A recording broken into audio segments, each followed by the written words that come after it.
आनन्दमं चेन्नन्दशाः परमितत्पदविन्दकं नम्यो शेखरुमा गुरुवे श्री गोपतिरुई गोपति ज्ञान सहिता तारण तरण समर्थिनी गुरु संसार निवार धर्म जो तमु जिनवरे अर्थ तीर्थ जो मैं विनाश भव मम ज्ञान पर देखो गुरु को धन को चाची को वारंवार नमस्कार। श्री तारण शापाचार्य महाराज जी मंगलाचरण। देवं नमस्कृतं लोकालोकप्रकाशितं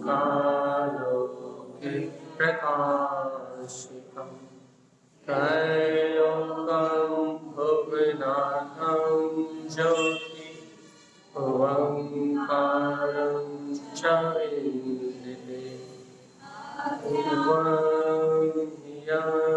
श्रियं चिन्ते शुद्धे सद्भावपूर्णिकं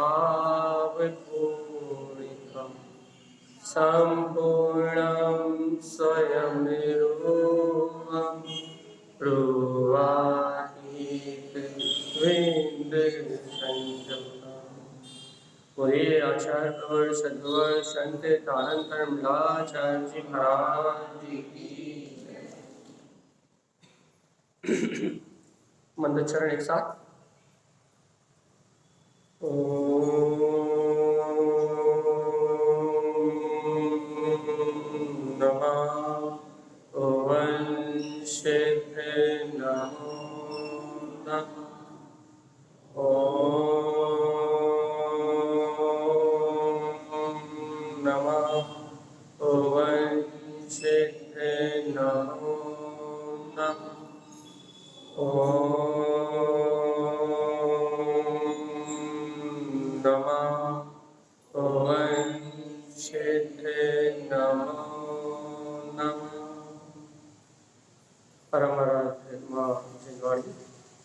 सद्गुरु श्रीमद तारण और सर्वज्ञ जनेश्वर भगवान की अमृत में ध्यान था रस था श्री तारण शापाचार्य महाराज जी, जहाँ पर निरंतर चर्चा कर रहा है षट कर्म की। सम्यक दृष्टि आत्मार्थी श्रावक षट कर्म का पालन करता है। षट कर्म में भी दो भेद हैं, एक क्रिया रूप अशुद्ध षट कर्म और एक निश्चय से जो आचार्य भगवंतों ने जिनेन्द्र भगवान ने कहा है शुद्ध षट कर्म। षट कर्म में भी दो भेद हैं, एक क्रिया रूप होते हैं जो बाहर की क्रिया रूप होते हैं, मतलब जिनका फल संसार ही है, जिनसे पुण्य आश्रय होता है लेकिन मुक्ति का कारण नहीं है। और एक षट कर्म होते हैं भैया शुद्ध षट कर्म जो नियम से जीव के मुक्ति का कारण। तो यहाँ पर षट कर्म की चर्चा कर रहा है, जिसमें अपन ने पहले देव पूजा को समझा था कि अपने ज्ञान में शुद्ध आत्मा को अनंत चतुष्टय स्वभाव को अपने अंतर में देखना। देखो व्यवहार में तो अरिहंत देव सच्चे देव हैं, लेकिन उनके समान अपने गुणों को देखना, उसका नाम है देव पूजा। देह देवाली देवम च, देह इस देव में ये परमेष्ठी के गुणों से संयुक्त है, तो ये देव पूजा भी है। और गुरुओं के लिए क्या सुना था भैया? गुरु वह है जो ग्रंथियों से गुरु वो है जिन्होंने समस्त ग्रंथियों का त्याग कर दिया है, रत्नात्रय से संयुक्त है। ऐसे गुणों को साधना करना, ये गुरु उपासना है। स्वाध्याय क्या है भैया? अपने शुद्ध स्वभाव का चिंतन करना, जिससे मन वचन काया का निरोध हो, ये स्वाध्याय है। कल अपने संयम समझा था। इस संयम की भावना क्या है? संयम कौन करता है भैया? संयम के दो भेद हैं।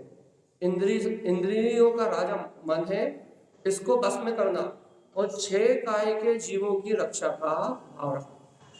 तस और स्थावर 6 काय के जीवों की रक्षा का परिणाम होना, ये संयम शुद्ध है भैया, जिसमें अपने आत्मा का शुद्ध तत्व का प्रकाश हो। और तारण स्वामी ने अंत में कहा था ज्ञान में शुद्ध जल में, रत्नात्रय के शुद्ध जल में अपने ज्ञायक तत्व में स्नान करने का नाम ही संयम। यहाँ तक अपन कल रिवीजन कर चुके हैं।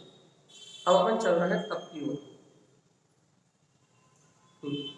देखो भाई, संयम हुआ है, स्वाध्याय हुआ है, क्या बोलते हैं, गुरुओं की उपासना हुई है और देव की वंदना हुई है, तो फिर तप भी 6 पूरे करना आवश्यक है, करना अनिवार्य है। एक भी नहीं होगा तो काम नहीं चलेगा। कारण स्वामी 6 आवश्यक की बात कर रहा है। आवृत्ति, सम्यक दृष्टि, श्रावक निर्दोष रूप से इन 6 आवश्यकों की पूर्ति करता है। तो उसने अपने शुद्धात्म देव की पूजा कर ली, देह देवालय में देव की वंदना कर ली, गुरुओं में रत्नात्रय निर्ग्रंथ गुरुओं की वंदना कर ली, स्वाध्याय में स्व आत्म तत्व का, ध्रुव तत्व का चिंतन कर ही रहा भैया, संयम में 6 काय के जीवों की रक्षा और मन और इंद्रियों का वो वश में कर ही रहा। अब तारण स्वामी कह रहे हैं तप, अपन व्यवहार परिभाषा पढ़ते ना, इच्छा निरोध तप, कि बाहर में इच्छाओं का निरोध करना ही तप है। एक तारण स्वामी कुछ उसी बात को थोड़ा गहराई से कह रहे हैं कुछ, क्योंकि जहां से अपनी सोच खत्म होती है वहां से तो तारण स्वामी शुरू भी नहीं करते। जहां अपन तप के बारे में सोच खत्म कर देते हैं कि ये तप हो गया, वहां से तो शुरू भी नहीं करते। जहां अपन इति श्री करके बैठ जाते हैं ना, बस हमारी सट कर्म हो गए, वहां से तो तारण स्वामी सोचना भी शुरू नहीं करते, जहां अपन खत्म हो जाते हैं। तारण स्वामी कहते हैं भाई तप क्या है। तारण स्वामी से पूछा, तारण स्वामी आपने संयम बता दिया, स्वाध्याय बता दिया, आपने देव पूजा बता दी, गुरु उपासना बता दी, अब तप का स्वरूप और बता, क्योंकि आवृत्ति है, अब पूरे सेट काम करवा, जब इतने करवा दिए तो एक और क्यों छोड़ रहा है, 2 और क्यों छोड़ रहा है। तो कह रहे हैं सुनो भैया, तपम अप सद्भावम, तप क्या है? तपम अप सद्भावम, आपके सामने तपम अप सद्भावम, आपके सामने आत्मा का सद्भाव हो जाए, मैं आत्मा हूं, ऐसा सद्भाव आपकी परिणति में हो जाए, आपके उपयोग में आपका आत्म स्वभाव झलक जाए, इसका नाम तप है। क्यों? क्योंकि बिना आत्मा के सहकार के कर्मों की निजरा नहीं हो सकती। क्योंकि अपन जानते हैं ना भैया, तप से क्या होता है? तप के बिना कर्म से होने वाले नहीं। इन घातिया अघातिया कर्मों को नाश करने में तप ही एक सहाय है।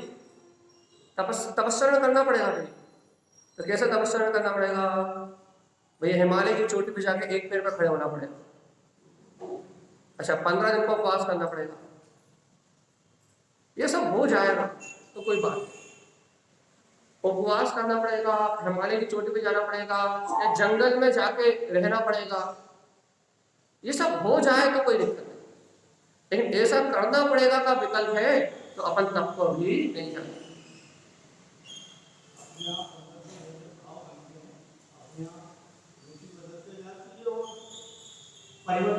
बस सीधी बात है, ये सब हो जाएगा, करना नहीं पड़ेगा अपने को। ये सब करने, जो अपन करने का विकल्प करते हैं ना, तो इससे ना अपन तप कर पाते हैं, ना अपन संयम कर पाते हैं, और अपन बल्कि जिन धर्म से दूर होते जाते हैं। तो भाई तप करना बंद कर दें क्या? हाँ, तप की क्रिया होगी लेकिन आप उसे परिणाम मानो। संयम की क्रिया होगी लेकिन उसे परिणाम मानो।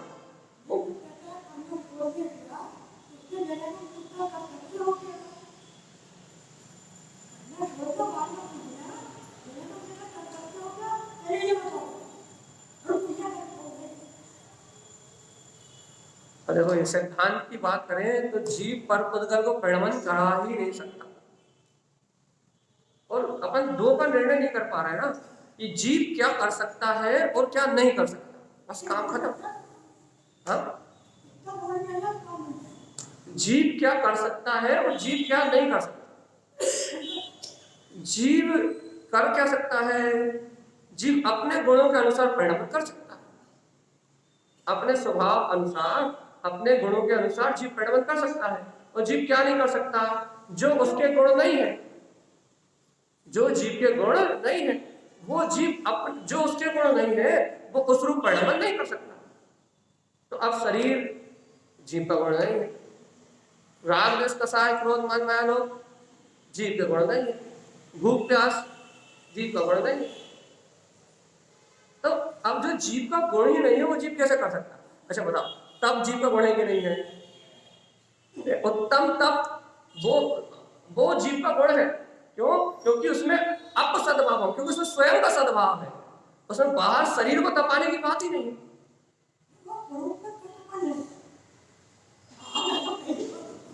देखो अच्छा दो बात बताते हो आप। यदि आप तप करने के लिए यदि आप शरीर को तपा रहे हो तो परिणाम कलेशित होंगे कि नहीं होंगे? क्यों होंगे?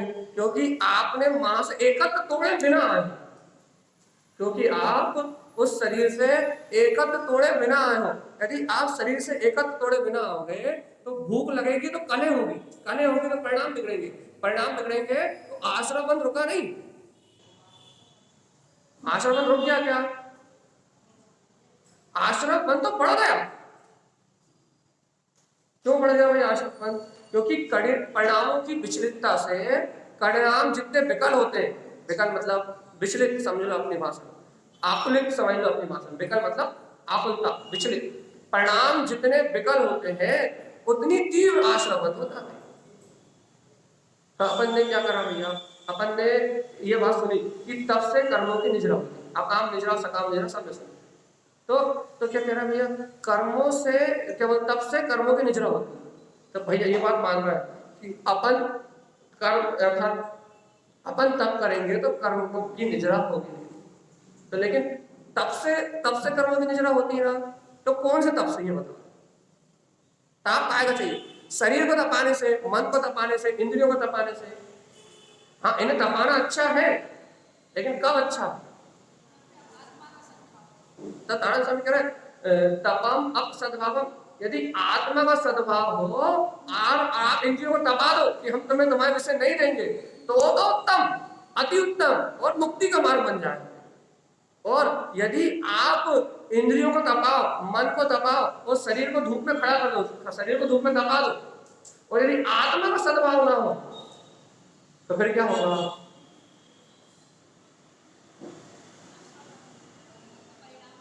परिणामों में आकुलता व्याकुलता होगी। और यदि कदाचित आपकी लेस्या शुभ है, यदि आपकी लेस्या शुभ है तो परिणामों में आकुलता व्याकुलता भी नहीं होगी। और क्या होगा भैया?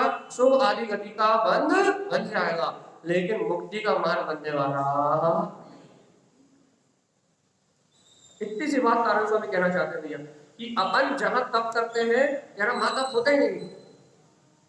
क्यों? क्योंकि तप पर में नहीं होता, तब पर से नहीं होता, पर में नहीं होता, बाहर की शारीरिक क्रियाओं में नहीं होता, इंद्रियों और मन में तब नहीं होता, बाहर के प्रगमन में तब नहीं होता। तो गुरु में तब होता कहाँ है? ये तब तो आत्मा के सद्भाव से होता है। आपके नैनों में, आपके सम्यक ज्ञान रूपी नैनों में, आपके नेत्रों में आपका आत्मा झलक रहा हो और आप अब इंद्रियों को तपा दो। क्यों तपा दो भाई इंद्रियों को? इसलिए तपा दो कि इन इंद्रियों से हमारा संबंध ही नहीं है, इनके भोग से ना मैं सुखी होऊंगा ना मैं दुखी होऊंगा, इनकी पूर्ति से भी मेरा हित नहीं होने वाला, और इनमें आपूर्ति बनी है तो भी मेरा हित नहीं होने वाला। अब आप इंद्रियों को तपा दो, लेकिन कब तपा दो? आपको सद्भावम, जब आपका उपयोग आत्मा में लग रहा तो आप इंद्रियों को तपा दो। तो क्या होगा भैया? अब अनंत जो आपके सत्ता में जो अनंत कर्म परिणाम, जो अनंत भाव आपका पड़े है ना, वो सब इस तप से कर्मों की निजरा हो जाएगी। सारे कर्म भैया क्यों उदीर्णा हो जाएगी, कर्मों की उदीर्णा होगी भैया, कर्मों की उदीर्णा होगी तो उदय में आके सबके साथ मिला जाए। कर्मों की तप से क्या करते हैं मुनि राज? तप से क्या करते हैं भैया? कर्मों की उदीर्णा करते हैं और उनको सबको छेद करते हैं। अच्छा हम आपको उदीर्णा समझाते हैं। जैसे कि आप रास्ते से जा रहे हैं और आपको कचौड़ी की खुशबू आई, लेकिन पेट भर के आ रहे थे, एक कचौड़ी की खुशबू आई, कचौड़ी की खुशबू आते ही पेट बड़ा होने के बाद उदीर्णा हो गई, अरे यार कचौड़ी की कितनी बढ़िया खुशबू आ रही, एक तो खाने मिल जाती तो मजा आए। क्या करो, चलो बढ़िया गरम गरम निकल रही है, 2 कचौड़ी और ले लो, कुछ नहीं पेट भरा तो क्या हो, 2 कचौड़ी और ले, क्या हुई? जो आसक्ति भूख क्या बोलते हैं कौन सी संज्ञा, आहार संज्ञा को उदय आना नहीं था, लेकिन आपको वो खुशबू ने, उस आसक्ति भाव ने उस आहार संज्ञा का उदय ला दिया। तो आपने क्या करा भैया, फटाफट 2 कचौड़ी खाई और आहार संज्ञा की पूर्ति कर दी। उदीर्णा करी कि नहीं करी, और उस उदीर्णा से उदीर्णा हुई कि नहीं हुई, और उस उदीर्णा से जो कर्म बने वो फिर आपके। जैसे ज्ञानी भी उदीर्णा करते हैं भैया। ज्ञानी कैसे उदीर्णा करते हैं कि भैया आज भोजन नहीं करेंगे, एक आसन करेंगे। क्यों एक आसन करेंगे, क्योंकि भूख आने की क्षुधा आएगी। या फिर आज हम भैया एक आसन बैठ रहेंगे 2 घंटे, तत्व का चिंतन करेंगे, तो हिलेंगे भी नहीं। क्यों नहीं हिलेंगे भैया, क्योंकि कर्मों का उदय आएगा। उदीर्णा करना है कर्मों की, तो क्या करना है, तब करना है। तो कर्मों को उदीर्णा करना है तो क्या करें, कर्मों का उदय आएगा, लेकिन हम अपने आत्मा के चिंतन में अटक रहे। उन्होंने क्या करा कि कर्मों को बुलाया और क्या कर दिया, उनको क्षय करा, उनको उनकी निचरा करी। और एक ने कर्मों को बुलाया और आश्रम बन बढ़ा। एक ने आहार संज्ञा से उन कर्मों की उदीर्णा करके अपने कर्मों को 10 गुना 20 गुना और अनंत गुना कर दिया। और एक ज्ञानी ने अपने कर्मों को उदीर्णा करी, उदीर्णा में लाया, उदय में लाया, लेकिन उसने अपने कर्मों की क्या कर ली, निचरा कर ली। उन्हें भोगा, उदीर्णा में लिया, उदय में लिया, तो जो पूर्व सत्ता पड़े थे उदय में आए, उन्हें भोगा, तब से उनसे जुड़ाव नहीं किया, आत्म स्वभाव में रख रहा और उनको क्षय कर दिया। एक ने मोक्ष का मार्ग बना लिया, एक निर्जरा, क्षय नहीं बोलना चाहिए, निचरा बोलना चाहिए। उन्होंने कर्मों की निचरा कर, तो एक ने मोक्ष का मार्ग बना लिया और एक ने संसार का मार्ग बना लिया। तो अपन कौन सी तपस्या कर रहे हैं,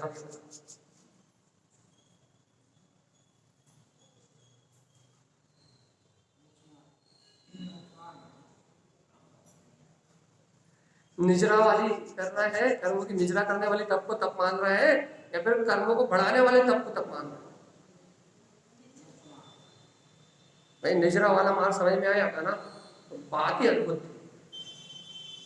क्योंकि संबर के बिना निजरा नहीं होती, और संबर मतलब शुद्ध आत्मा, संबर मतलब सम्यक, संबर मतलब अपने त्रिकाली का एक स्वभाव, संबर मतलब तारण स्वामी कह रहे हैं तब अब सद्भाव, संबर मतलब आत्मा का सद्भाव।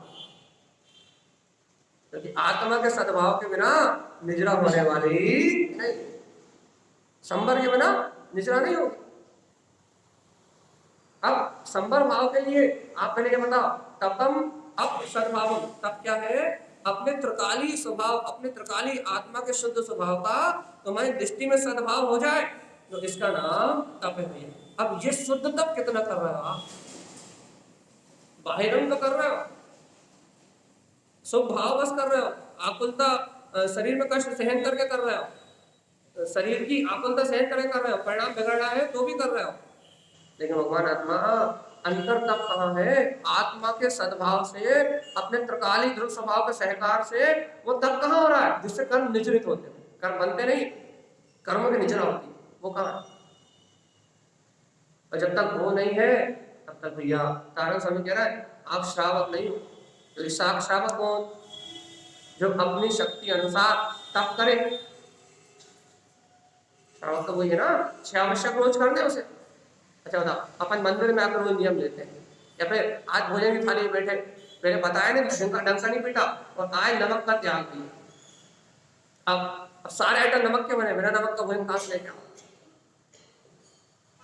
कहाँ से लाओगे, भूखे उठना पड़ेगा।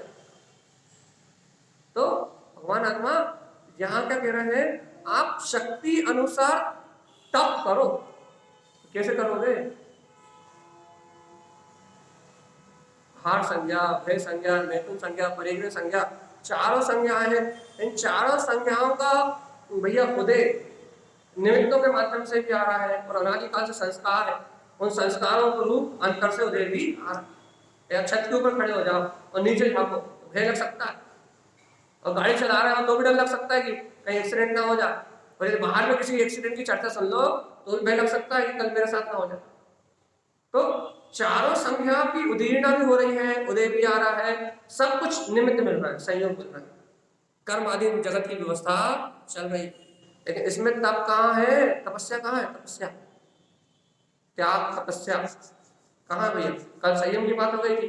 जब इंद्रिय और मन को जो जीत ले, 6 काय के जीवों के प्रति जो अनुकंपा की भावना रखे, उसके लिए संयम की बात तो हो ही गई थी। ज्ञान में स्वभाव में स्नान करना ही संयम, अपने ध्रुव आत्मा में डुबकी लगाना ही संयम। अब तब क्या है? हाँ, तब अब सद्भाव आवृत्ति के तप की बात कर रहे हैं। अभी वो साधु के 12 तपों की बात नहीं कर रहे, अंतरंग बहिरंग तप की बात नहीं कर रहे, 6 अंतरंग और 6 बहिरंग उनकी बात नहीं कर रहे, ना अनशन की बात कर रहा है ना उनोदर की बात कर रहा है। हाँ, श्रावक अपनी भूमिका में जो अनशन करता है, भूख से कम या फिर एक दिन उपवास कर ले अनोदर, या भूख से कम भोजन करे, 4 रोटी की भूख है तो 2 खाए या फिर 3 खाए, श्रावक। साधु की बात नहीं चल, श्रावक की बात चल रही है कि उदर की पूर्ति ना करे। क्यों ना करे भैया? क्योंकि उदीर्णा करनी है और उन कर्मों को छेड़ना। अब कुछ कह देंगे सबको बुरा लग जाए, आहार कितना बनता है, यदि अभी कहानी सुना दे हम सबको बुरा लगेगा। बहुत खराब चर्चा करते हैं ये वाली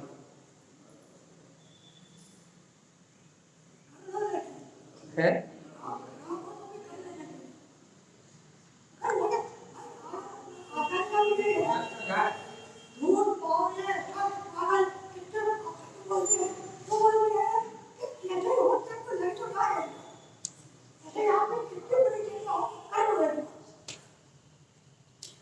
हम जहां जहां करें सबको बहुत बुरी लगी, और तो कुछ लोग तो अभी कह रहे मत करो।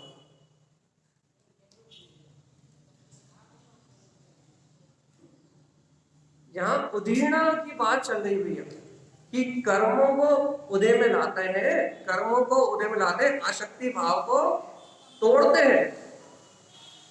कीर्ति जी आसक्ति भाव को तोड़ते हैं और क्या करते हैं? कर्मों की उदीर्णा करते हैं।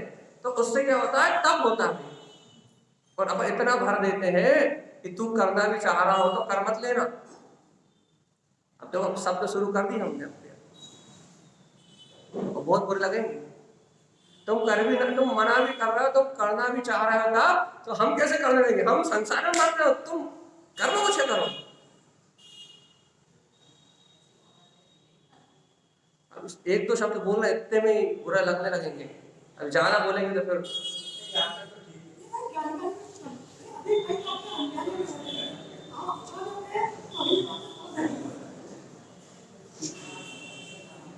तो भैया देखो, बात हम ज्यादा बुरी भाषा का उपयोग नहीं कर रहे हैं। हम आपको बहुत समता और शांति भाव से कह दे रहे हैं कि भगवान आत्मा तप करना और कराना, इसकी अनुमोदना करनी पड़ती है। हम सरल भाषा कर रहे हैं बिल्कुल, क्योंकि हमारा मन नहीं है बिल्कुल ऐसे शब्द बोलने का। हमें चर्चा भी करना है, उसमें उलझ जाएंगे, हम बस वहीं रह जाएंगे। हम आपको संक्षेप में बोल रहे हैं, जिसको तप करने की भावना होती है वो सामने वाले को तप करने में सहयोगी बनता है।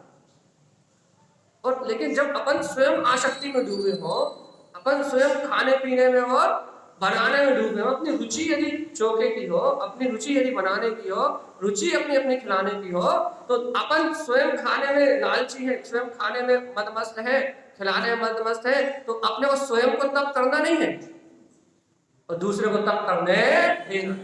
हम डूबेंगे तो तुम भी डूबो, हम मरेंगे तो तुम भी मरो। बहुत सरल सरल सरल शब्दों में कह दिया हमने, बिल्कुल भी कठोरता वाले शब्द नहीं डाले। आज तो हमने बहुत सरलता में 2 शब्दों में पूरी चर्चा खत्म कर दी। 1 घंटे चर्चा करी हमने इसकी, रिकॉर्डिंग सुन लेना, सुनोगे तो फिर आप पसीना पसीना हो जाओ। इसलिए अपन यहाँ इतनी बात समझे कि तप करें और तप करने में निमित्त बने, क्योंकि जब तक आपको तप कर स्वयं तप करने की भावना नहीं होगी और तपस्या करने में आप निमित्त नहीं बनोगे जब तक, तो भैया आप संसार की अनुमोदना निरंतर, तो संसार की अनुमोदना का फल क्या मिलेगा? कितना क्या मत छोड़ दे रहे।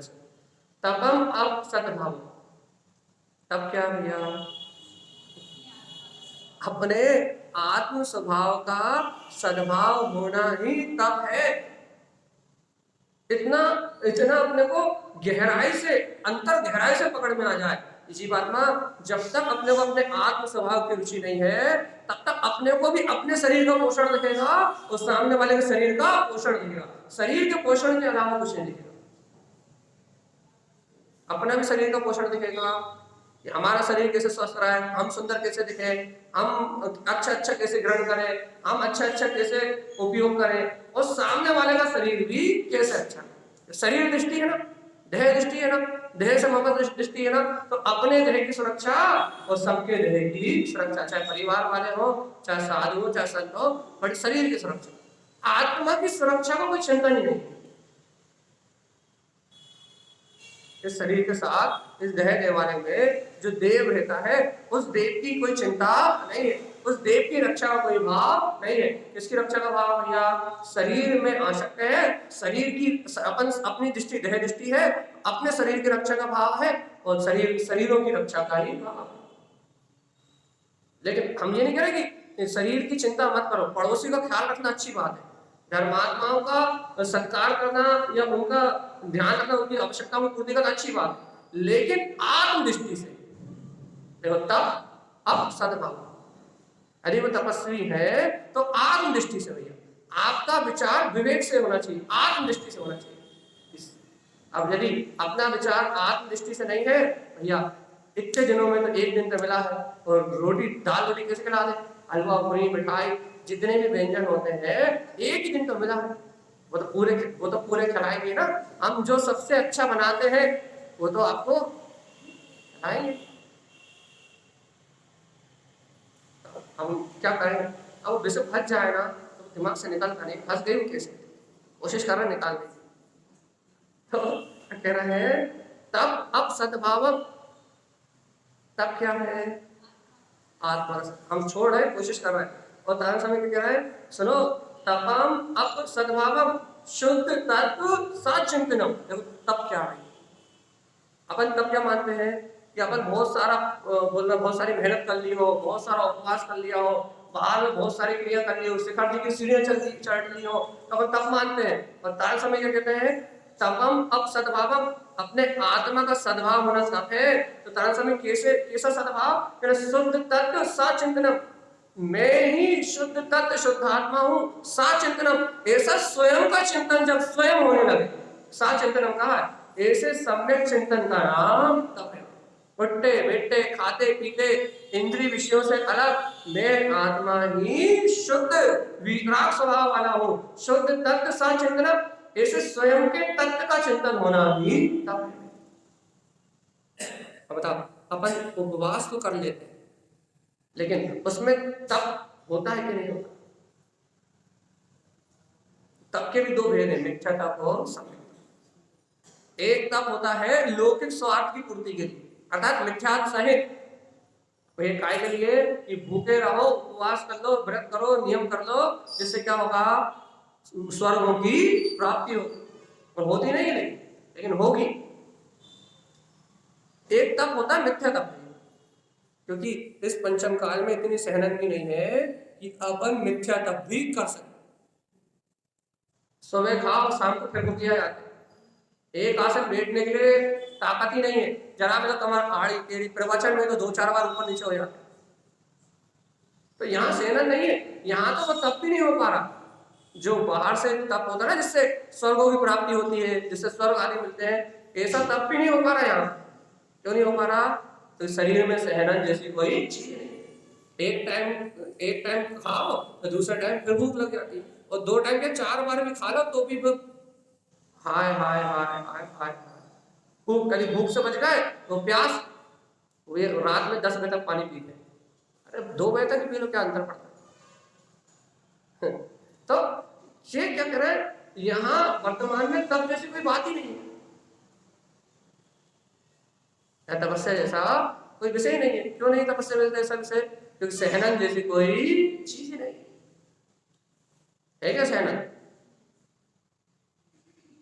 पल पल में भूख, पल पल में प्यास, पंचम काल में दुख क्या है? भाई हम तो बहुत सुखी हैं, हमारे घर में बहुत धन है, बहुत दौलत है, बहुत वैभव है, जितना चाहे उतना खा लो, जितना चाहे उतना ग्रहण कर लो भैया, ये पुण्य उदय नहीं है लगता। ये पल पल में जो भूख प्यास लग रही है, तृष्णा उत्पन्न हो रही है, इच्छाएं जन्म हो रही है, यही महापाप उदय है। इच्छा का नाम दुख है। दुख उत्पन्न होता है तो पुण्य उदय है, तो पूर्ति कर लेते हो, सुखी मानते हो, ये पागलपन है, संसार नहीं छूटेगा। पंचमहाकाल में क्या दुख है? इच्छा, आकांक्षा, वांछा, चाह, दिन रात आसक्ति, जो परिणाम हो रहा है, यही दुख है पंचम काल के। जन्म मरण भूख प्यास, यही दुख है। और आज पुण्य का उदय है तो सब बढ़िया बढ़िया मिल रहा है, तो अपन क्या मान रहे हैं भैया? क्या कहाँ दुख है? अच्छा बताओ, कहाँ दुख है? जैसा चाह रहा है वैसा खा रहा है, जैसा अच्छा हो रहा है वैसा कर रहा है भैया, मन में जो आ रहा है वही कर रहा है, कहाँ दुख है? पता नहीं लगा बेटा? इन क्रियाओं से, इन इच्छाओं से, इन भौतिक पदार्थों को ग्रहण करके जो तू कर्म मान रहा है ना, जब तू नरक में जन्म लेगा, जब पता लगेगा दुख कहाँ। अभी नहीं पता लगेगा, क्योंकि पुण्य उदय चल रहा है ना। पुण्य के उदय में किसी को कुछ पता नहीं लगता। जब वो पुण्य उदय समाप्त होगा, जब पता लगेगा कि कहाँ दुख है, क्या दुख है।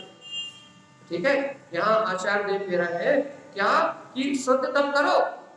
कैसे शुद्ध तप करें? शुद्ध तत्व चिंतन, साचिंतनम नाना, सम्यक चिंतन, स्वयं में होने वाला स्वयं का चिंतन, पर के चिंतन की बात नहीं, पर पदार्थों के चिंतन की बात नहीं चल रही, पर पर्याय के चिंतन की बात नहीं चल रही। शुद्ध तत्व साचिंतनम, और सुनो तो, शुद्ध ज्ञान मयम शुद्धम, मैं आत्मा कैसा हूं? कैसा हूं? कारण समझ, शुद्ध ज्ञान मयम शुद्धम, मैं आत्मा शुद्ध ज्ञान में हूं, शुद्धम, ऐसे शुद्ध भाव का उदय हो अंतर में, तो तप है भैया। आप ज्ञान में आत्मा हो।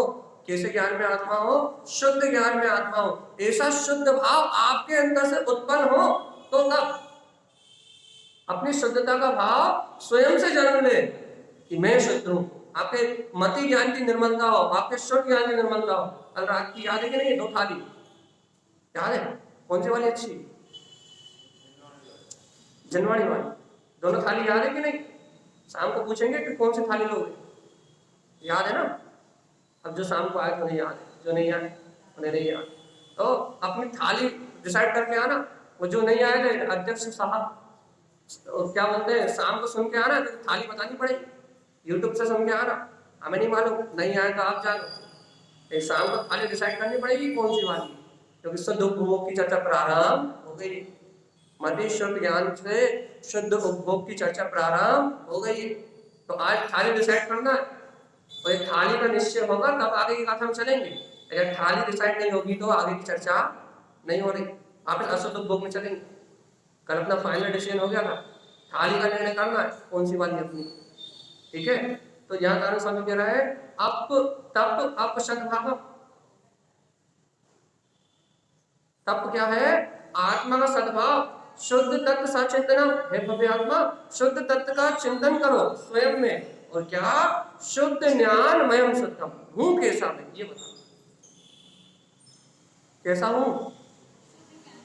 शुद्ध ज्ञान मयम, मैं अनादि से शुद्ध ज्ञान में हूं। भाई अज्ञान काहे में दिखाई दे रहा है अनादि काल से? अरे पागल, ज्ञान थोड़ी ना शुद्ध हुआ है, ज्ञान तो त्रिकाल शुद्ध है, लेकिन जितनी देर मिथ्या मानता का परिणाम चलता है उतनी देर मिथ्या की संगति करता है।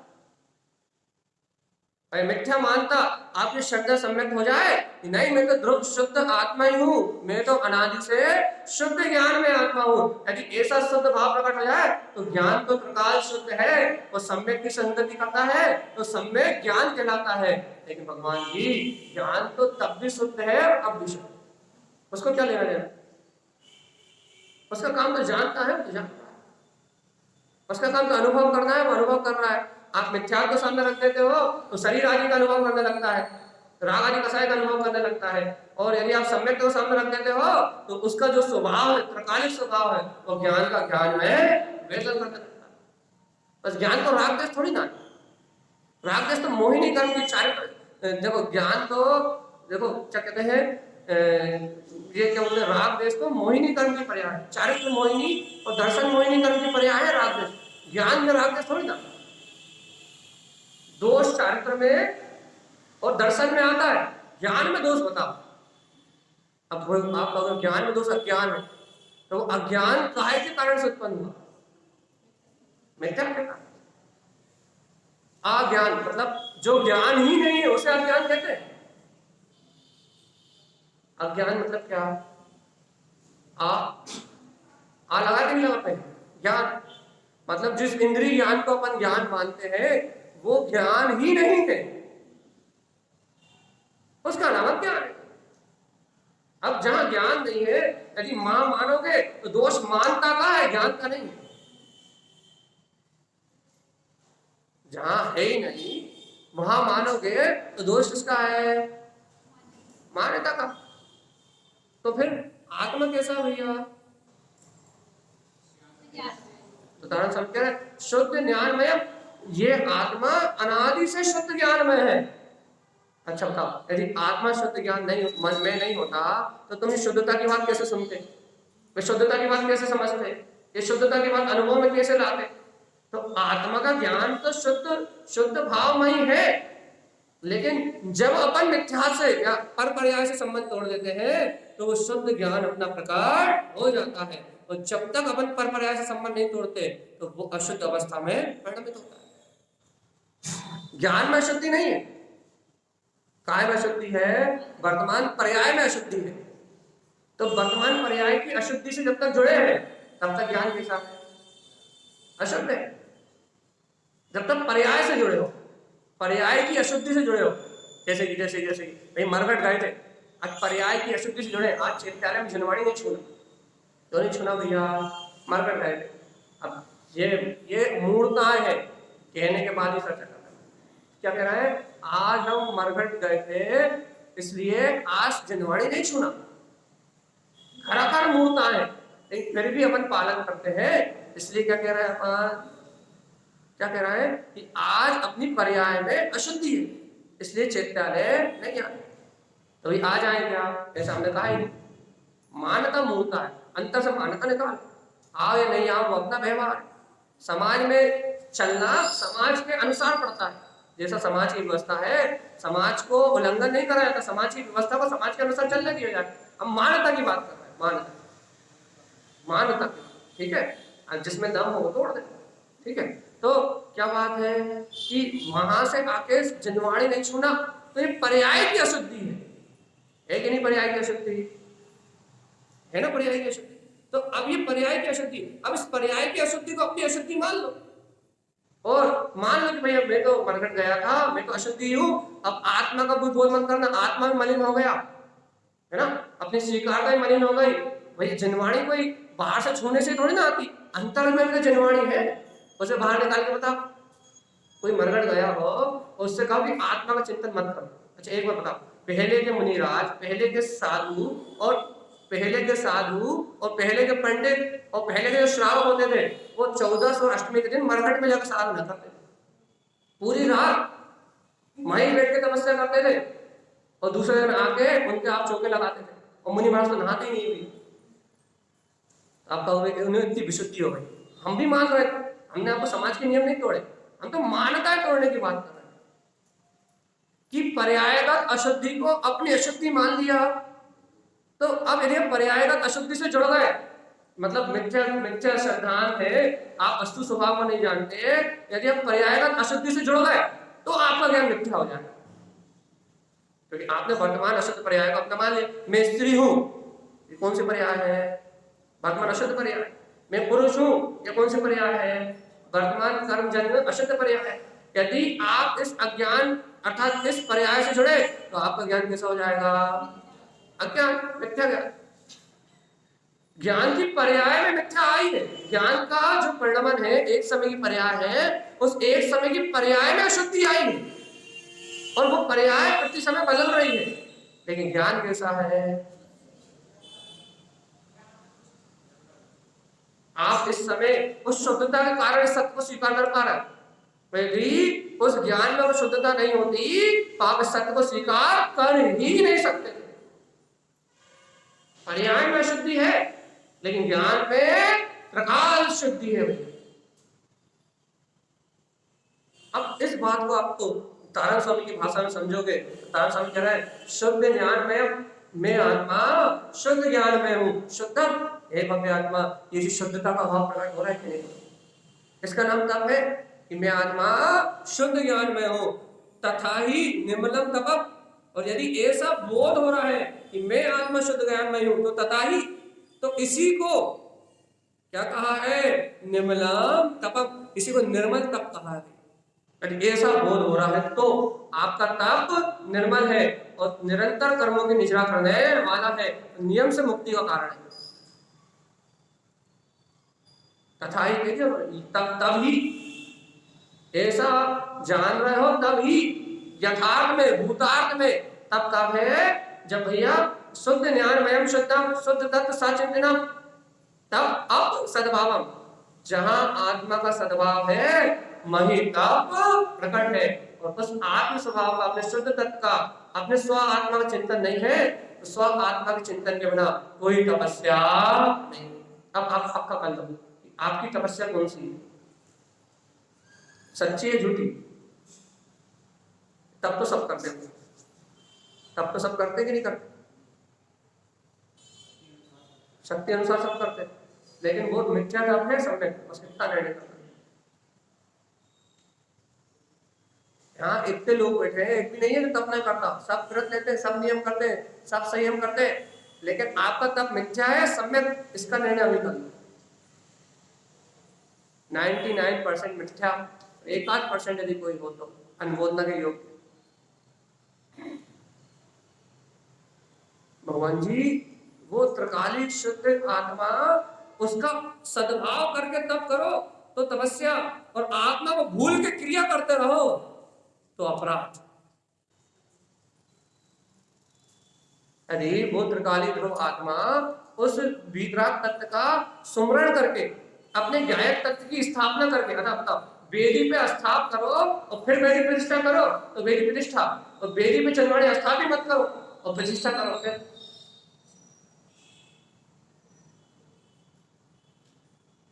जनवाणी निकालो, पहले वेदी से हटाओ, बिल्कुल अलग करो और फिर प्रतिष्ठा करो। काय की प्रतिष्ठा कर रहा है? हाँ, वेदी की प्रतिष्ठा कर रहा है, जनवाणी की कर रहा है? मुझे तो नाम ही वेदी प्रतिष्ठा रखा है। अब वेदी की प्रतिष्ठा करने वाले हो या जनवाणी की, मुझे ये बताओ।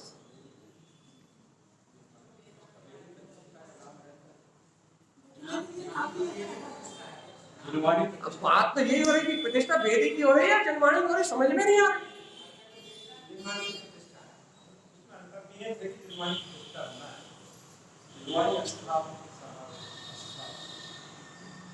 तो प्रतिष्ठा तो जनवाणी की होती है भगवान की, बेटियां तो 1000 बन जाएंगी, करोड़ों बन जाएंगी, और जितनी चाहती बन जाएंगी। भगवान की अमृत में वाणी जो वो एक ही है, दिव्य संदेश तो वो एक ही है। इसलिए वेदी में जनवाणी को रख के प्रतिष्ठा तो जनवाणी की होती है, महिमा तो भगवान के दिव्य वचनों की होती है, महिमा तो ये अनुभूति युग जो भगवान ने अमृत दिया है, महिमा तो इसकी होती है। तो जैसे भैया बिना जनवाणी के वेदी प्रतिष्ठा नहीं होती, वैसे ही बिना आत्मा के सद्भाव के कोई तपस्या, कोई त्याग नहीं होता। मूल के बिना क्रिया का कोई महत्व नहीं। जैसे जनवाणी रखोगे कोई वेदी प्रतिष्ठा का महोत्सव हो सकता है, आप कितनी बड़ी वेदी प्रतिष्ठा करवा लो, जनवाणी को हटाकर नहीं करा सकते। ऐसे ही आप कितने ही तप कर लो, कितने ही त्याग कर लो, कितने ही संयम कर लो, लेकिन आत्मा को हटा के नहीं कर सकते। यदि आत्मा को स्मरण में रख के कर रहे हो तो ठीक, और आत्मा की प्रीति भी छोड़ के कर रहे हो तो मिथ्या संसार है। इसलिए भगवान आत्मा, इसलिए गुरुदेव ने यहाँ शुद्ध सत्कर्म की बात कही कि जीवात्मा तप करना है तो निर्मल तप कर, निर्मल तप कर जिससे मुक्ति की प्राप्ति हो। एक तो भूखा रहेगा बेचारा, ऊपर से कर्म बांधेगा, क्या मतलब? एक तो शरीर को तपा के कष्ट भोगेगा और अनंत काल में अनंत बार कष्ट भोगे और ऊपर से दुर्गति में जाएगा, क्या फायदा? कारण स्वामी ने जब 24 थाना ग्रंथ लिख रहे थे ना, तो उन्होंने आत्यागा शब्द दिया, आत्याग मतलब आत्यागी। अरे यदि तुम पर पर्याय में रत होगे और तप कर रहे हो, त्याग कर रहे हो, तपस्या कर रहे हो, तो तुम त्यागी नहीं आत्यागी हो। और इस आत्यागी गति की निगोद जाओ। गुरु महाराज क्यों निगोद जाएंगे? हम तो तपस्या कर रहे हैं। अरे तेरे की तुम पर पर्याय में रत होकर कर रहे हो, तुम्हें पर्याय के अलावा और कुछ दिखाई नहीं रहा। आत्म स्वभाव के सद्भाव से रहित होकर तपस्या कर रहा है, तुम्हारी गति नहीं हो। बहुत खतरनाक ग्रंथ है 24 थाना, आप कभी पढ़ो, आप पसीने आ जाए। अभी व्हाट्सएप पर डेली चल ही रहा, व्हाट्सएप, यूट्यूब, फेसबुक सब जगह। तो आपको अपने अंदर में एक बार देखो, उसे खोल के देखो कि तारण स्वामी क्या क्या। भगवान जी त्यागी को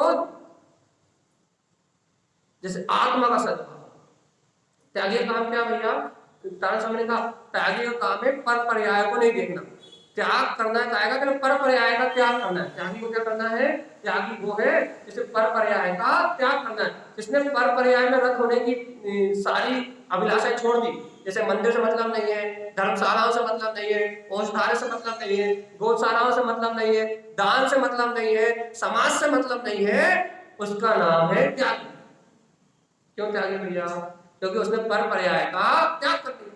जैसे किसी से मतलब नहीं भैया, जिसे आपसे भी मतलब है, हमसे भी मतलब है, धन से भी मतलब है और समाज से भी मतलब है, जिसे सबसे मतलब है। भैया तुम तो घर में 4 लोगों को छोड़ के आए थे और बाहर आके तो 40 हो गए, और 40 नहीं, बाहर आके 4000 हो गए। घर में 4 को छोड़ के आए थे और बाहर आके 4000 के साथ हो गए। तुम त्यागी तो दिख नहीं रहा भैया, लक्षण से नहीं करते। तो तारण स्वामी की बात ये भैया, यदि त्याग कर रहे हो तो फिर पर पर्याय से कोई लेना देना। त्याग करो तो अपने लिए त्याग करोगे तो भीतरा धर्म की प्रभाव ना होगी। और यदि भैया अमित भैया घर से निकल गए काय के लिए, समाज को सुधारने के लिए, और समाज सुधारने के लिए कहीं तुम घर से निकलोगे तो राग की प्रभावना कभी होती ही नहीं, फिर तो लड़ाई होगी। 2 भैया जी आपस में लड़ते हुए दिखेंगे, तुमने ऐसा क्यों नहीं किया, तुमने ऐसा क्यों नहीं किया। हम आए थे ढोल लेके क्यों नहीं आए थे, ढोल लेके आना चाहिए ना, काय नहीं पता हम आए थे तो ढोल लेके क्यों नहीं आए, ढोल लेके आना चाहिए था ना, गलत बात कही ना। अब अगले बार नहीं आए। ये त्यागी हो या त्यागी, ये बताओ, सही बताओ जल्दी, त्यागी हो या त्यागी। अगले बार ढोल लेके आ जाना, अगला ढोल लेके नहीं आए तो हम आने वाले। इसका नाम संसार है। और तारण स्वामी कह रहे हैं जब तक जीव के अंतर से पर पर्यायों की लालसा, यश की, कीर्ति की, वैभव की, जब तक जीव के अंदर पर पर्याय की लालसा है तब तक त्याग नहीं हो सकता, जब तक तप नहीं हो सकता, जब तक कर्मों की निजरा नहीं हो सकती। और जब लालसा खत्म हो जाए, मान की, सम्मान की, पुण्य की, बाहर के वैभव की, जब लालसा आसक्ति खत्म हो जाए तो शुद्ध ज्ञान मयम, मैं आत्मा शुद्ध ज्ञान में हूं, शुद्धम और अनादि से शुद्ध ही हूं, तथा ही यदि ऐसा ही श्रद्धान है, ऐसी ही मान्यता है, ऐसी ही स्वीकारता है तो निर्मल तपम, तो अब निर्मल तप है। और ये तप नियम से निर्माण होता है। निर्माण जाना है तो तारण स्वामी के अनुसार दिए हुए तप को धारण करना पड़ेगा। तो हमने आपसे पहले कहा था तारण स्वामी वहां से चर्चा करते हैं जहां से अपन बिल्कुल खाली हो जाते हैं, जहां अपन विचार भी नहीं कर पाते। तारण स्वामी शुरुआत ही वहीं से करते हैं जहां तक अपनी सोच ही नहीं जाती। अपन बाहर की क्रियाओं में संतुष्ट होकर धर्म और क्रिया सबको मान लेते हैं, और तारण स्वामी वहां से बात करते हैं जहां से वास्तविक धर्म की शुरुआत होती है। तो सही बता रहा हूं, तब करना है कि नहीं करना।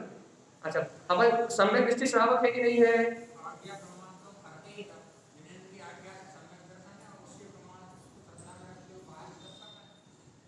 यदि श्रद्धा में रख के तब कर रहा हो तो ठीक।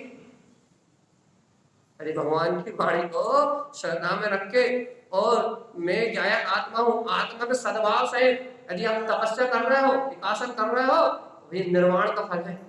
कर्मों की निजरा तो है ही वर्तमान में, अनंत अनंत काल के कर्म झड़ जाएंगे, थोड़े बहुत नहीं, अनंत अनंत सागरों की आयु, अनंत अनंत सागरों के कर्म क्षय होंगे, 1-2 सागर के नहीं, अनंत अनंत सागरों के। लेकिन कब, एक उपाय शुद्ध तत्व साचिंतन,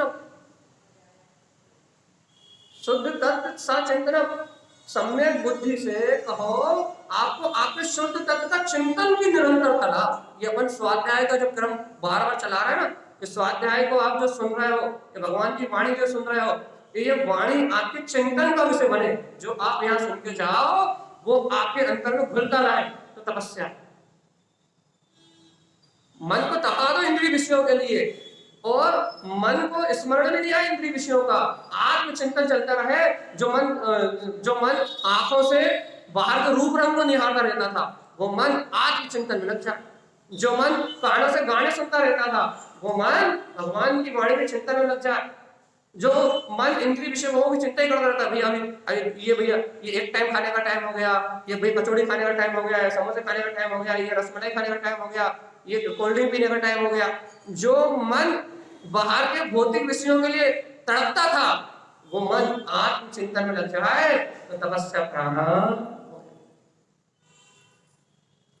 व्यसनों के लिए जो तड़पता था ना, वासनाओं के लिए, वो तड़पण मिट जाए और आत्मचिंतन प्रारंभ हो जाए तो तपस्या शुरू हो जाए।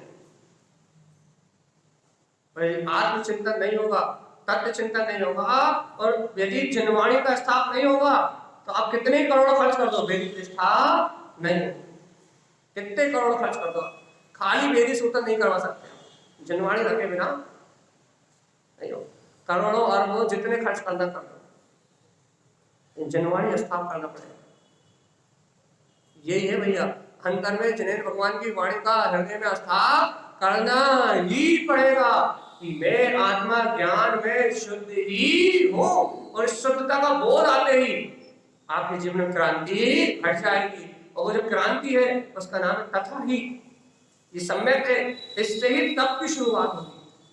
और निर्मलम तपम कह दिया। अब निर्मल तप है, और ये तप नियम से निर्वाण का कारण है। देखो तो तप से निर्वाण, महावीर भगवान ने क्या किया? तप। मोक्ष चले गए, निर्वाण को चले गए। बाहुबली भगवान ने क्या किया? तप। आदिनाथ भगवान ने क्या किया? तप। सबके तप कल्याण बनाए गए। तप तपस्या तो करी ना, तप कल्याण की तो बनाया गया ना। आप शिखर जी जाते हो, वहां कोई चरण थोड़ी ना है, वहां कोई भगवान अपने अपने मंदिर थोड़ी बनवा के गए। शिखर जी तप भूमि, तप अब कहते हैं तपोभूमि है, तो महाभगवंतों ने तप ही तो किया है ना। तब के अलावा कुछ किया है क्या? तो अपन वहां कुरकुरे लेके जा रहा है, कोल्ड ड्रिंक लेके जा रहा है, और पूरी कुटुंब कबीले को लेके जा रहा है, तब करने जा रहे हैं, है ना?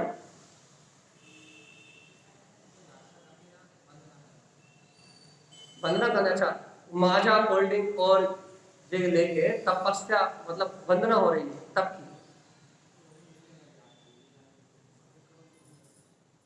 है ना?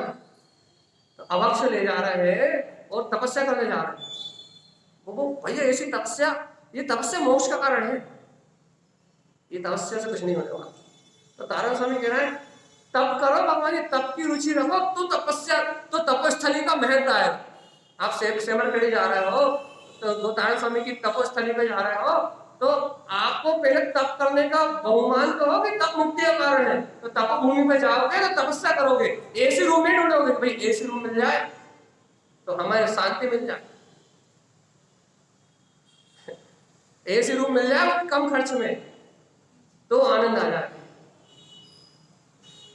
तब तो भूल जाओ, अब तो तीर्थ स्थानों में तब खत्म, सुविधा है। तो अपने जीवन से तपस्या का शब्द ही हट गया, तब की बात ही हट गई है। भौतिक तार की चकाचौंध ने शारीरिक सुखों को इतना सुखिया बना दिया है, जीव को इतना सुखिया बना दिया है कि घर पे एक टाइम तपस्या नहीं करता ना, गर्मी में एक टाइम नहीं बैठता ना, बिना पंखे के नहीं रहता ना, एक टाइम भोजन नहीं करता ना, तो इतना सुखिया बन गया है, इतना सुखिया बन गया है कि तीर्थों में भी तपस्या का नाम खत्म हो गया है। तप नहीं बचा, सिर्फ भोग बचे, भोग भौतिकता चाहिए। अब तो सेमरखेड़ी में भी एसी रूम है, सूखा जी में, सूखा को छोड़ दो, अभी सूखा में मर नहीं है, बाकी सब जगह एसी रूम है भैया। आपके बिलेरी में भी है और जहाँ भी है, तो सब जगह व्यवस्था है भैया, आनंद से एसी। ऑफिस में तो एसी है, बढ़िया। सही बताओ, तब करने जा रहे हो या भोग करने? घर के एसी डिलक्स रूम में और तीर्थ के एसी डिलक्स रूम में क्या अंतर है? अंतर है, अंतर है क्या? हाँ? तो हम तो आपके घर को तीर्थ का नाम दे दे रहा है। लोग लिखते हैं ना अपने घर का तीर्थ धाम, तीर्थ धाम, आपके घर के नाम तीर्थ धाम रख दे रहा है। तो हम आपके घर आ जाएंगे और तीर्थ की वंदना हो जाएगी। ये तब करना है कि मायाचारी करना है? तो टाइम हो गया, 2 मिनट बचे। चलिए बात तब करना है मायाचारी।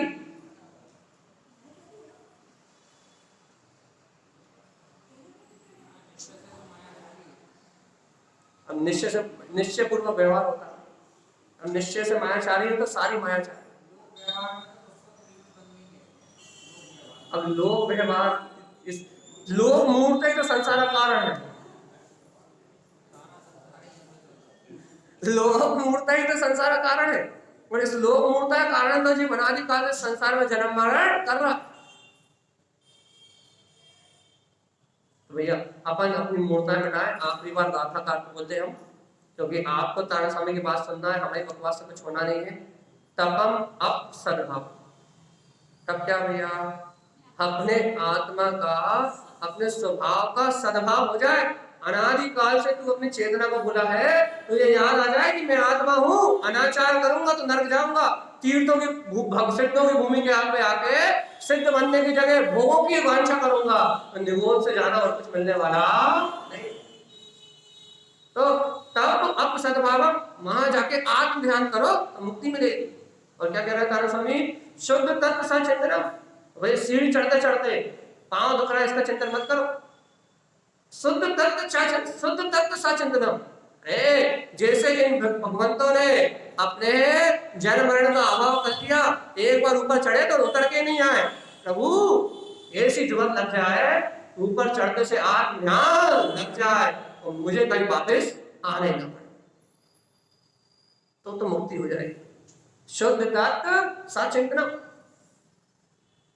काय का चिंतन? मैं तो आत्मा परिपूर्ण शुद्ध त्रिकालीन स्वभाव ही हूँ। ऐसे स्वयं का सम्यक चिंतन हो तो जय जयकार मच जाए भगवान की। और तारा समय कहते सुनो, शुद्ध ज्ञानमय, ये अशुद्धता तुम्हारा स्वभाव ही नहीं है। ये विकारी पर्याय चल रही है, ये तुम्हारा स्वभाव ही नहीं है। शुद्ध ज्ञानमय, तुम शुद्ध ज्ञान में हो, शुद्धम। ऐसी शुद्ध भावना कर लो, ऐसी शुद्ध दृष्टि प्रकट कर लो, ऐसे शुद्ध भाव को अंतर जन्म दो। क्योंकि शुद्ध भाव को जन्म दोगे तथा ही, तो यही क्या है? निर्मला तप। यही निर्मल तप है जो तुम्हें निर्वाण को प्रदान करने वाला है। वहां 20 तीर्थंकरों की वंदना करने जाओगे और स्वयं केवली हो जाओगे। अनंत केवलियों की वंदना करने जाओगे, क्योंकि 20 तीर्थंकर नहीं, वहां तो समय से अनंत अनंत जीवात्माओं ने अपना कल्याण किया है। तो जैसे उन्होंने अपने अनंत गुणों को प्रकट किया, वैसे तुम्हारे भी अनंत गुण वहां प्रकट हो जाएंगे। तो समझ लो, हो गई भगवान की वंदना। और भगवान आत्मा, यदि ऐसी भगवान की वंदना नहीं हुई तो फिर क्या होगा? क्या होगा फिर? अपने सबको पता है कि निगोद जाना अपना परम कर्तव्य है, ठीक है ना? हाँ, सही बात है। उल्टो जीव अनादि को अब सल्टन को दाव, और जो अब के सल्टे नहीं वो तो निगोद जाएंगे क्या? अच्छा,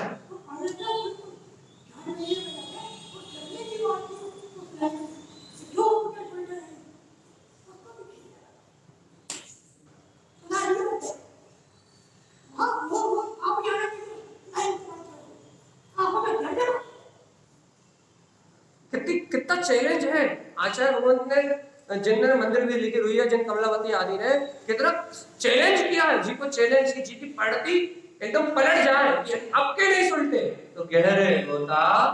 अब इतने गहरे में जाओगे कि वापस नहीं आ पाए, इसलिए अब सलट जाओ। यही गुरुदेव का उपदेश है भैया। अपन सबके जीवन में सम्यक तत्व और षड आवश्यक निश्चय से ग्रहण हो, तो गुरुदेव की अमृत वाणी को ग्रहण कर सभी जीवों का कल्याण हो इन्हीं मंगल भावनाओं से। बोलिए आचार्य सद्गुरु संत तारण तरण मंडला शांति महाराज जय नमस्तु।